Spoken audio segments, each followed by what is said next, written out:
Asia में ताकत का समीकरण जिस तेजी से बदल रहा है, उसे देखकर पूरे रीजन की राजनीति भी बदलती नजर आने लगी है।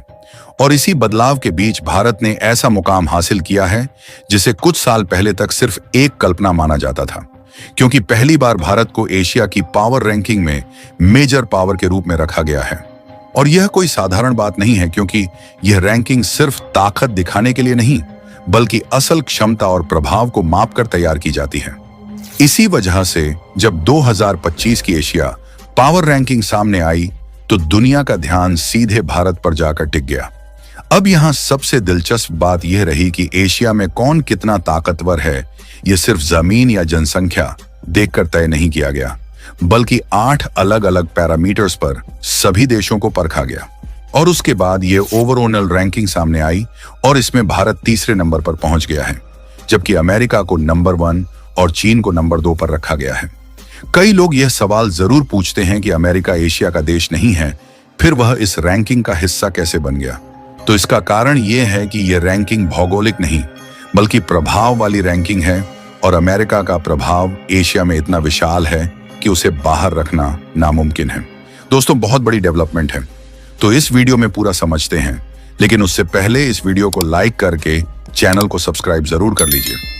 सबसे पहले यहाँ पे देखिए, अमेरिका को कुल 80 पॉइंट मिलते हैं और चीन को 73, जबकि भारत को 40 पॉइंट मिले हैं।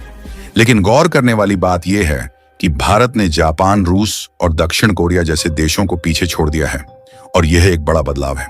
जबकि पाकिस्तान, जिसे खुद को बड़ा पावरफुल बताने का शौक है, वह 16वें नंबर पर आया है, सिर्फ 14 पॉइंट लेकर।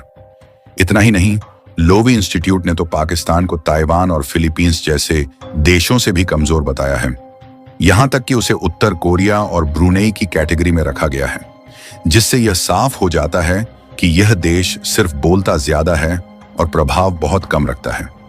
यह रैंकिंग केवल मिलिट्री पावर पर आधारित नहीं है, बल्कि एक देश की आर्थिक क्षमता, उसकी कूटनीति, उसकी सॉफ्ट पावर और उसकी रणनीतिक क्षमता सबको शामिल करके बनाई गई है। और इसी वजह से इसे दुनिया की सबसे विश्वसनीय रैंकिंग माना जा रहा है, क्योंकि यह केवल हथियार गिनने से आगे बढ़कर असल स्थिति दिखाती है। जैसे कि हाल के वर्षों में किस देश का प्रभाव किस संघर्ष में कितना दिखा, किसके पास आगे की सोच रखने वाले रणनीतिकार हैं, और कौन सा देश अपने सहयोगियों के साथ मिलकर कितनी बड़ी रणनीति तैयार कर सकता है, इन सभी बिंदुओं को जोड़कर यह रैंकिंग तैयार होती है। इसी रैंकिंग के अंदर कई छोटी छोटी रैंकिंग भी दी गई है, ताकि यह पता चल सके कि किस देश की ताकत असल में किस क्षेत्र में सबसे ज्यादा दिखती है। इसलिए अब